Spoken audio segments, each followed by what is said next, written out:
Good morning, Maryland. Reporting live from the NBC newsroom, I'm Morgan Wright. And I'm Kayla Mercier. In recent news, Senator Joesph McCarthy continues to accuse several individuals in the State Department of being communist. As the Cold War progresses, the threat of communism continues to increase. In fact, McCarthy recently gave a speech in which he claimed to identify 205 communists. Yes, and we'll hear more about this in detail as we watch an interview with the senator himself. Now to the interview that you filmed today.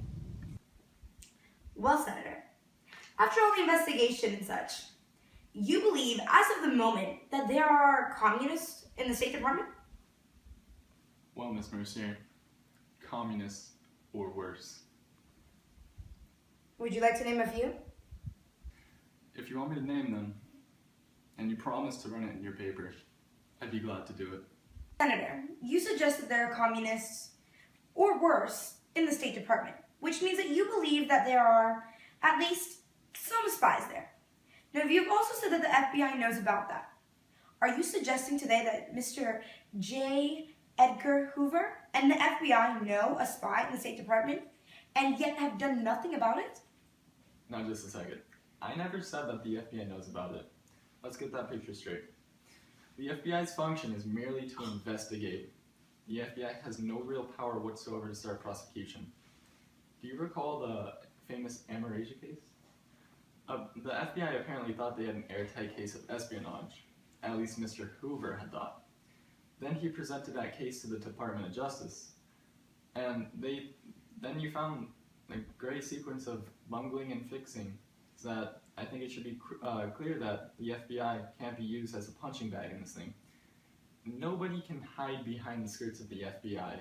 There's too much of that already being done, Ms. Mercier. The State Department now says that we are clean because the FBI hasn't started prosecution. They know, as well as you and I know, that the FBI has no real power whatsoever to start prosecution. Well, Senator, after all the investigation and such, you believe, as of the moment, that there are communists in the State Department? Ms. Mercier, I'm not going to try to delve into Mr. Atchison's mind, but we can take his background. However, we can find after his service, he had been arrested in what Mr. Hoover had said was an airtight case of espionage. Mr. Atchison had put him back on payroll. He had put him over a very vital area of the world. When we find that Mr. Hiss was named as an espionage agent, there was no investigation because Mr. Atchison had said, "I will back him up to the hill." This was back in '39. Senator, I heard the other day that you took out a permit to carry a gun. Why is that? Who is out to get you? Is it the Tidings Committee or maybe the communists? Ms. Mercier, I have not taken out a permit for a gun because the only weapon I'm using are words, and I believe the truth is the most powerful weapon that you can obtain.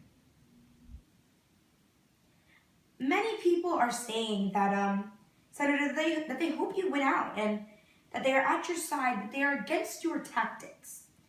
And this statistic has been shown by many Republicans as well. If you had to do it all over again, would you have changed any of these tactics? Ms. Mercier, if by tactics, I assume you mean by telling the public what's going on in the State Department. I assume you mean that I'm not equipped to use laced handkerchief type tactics.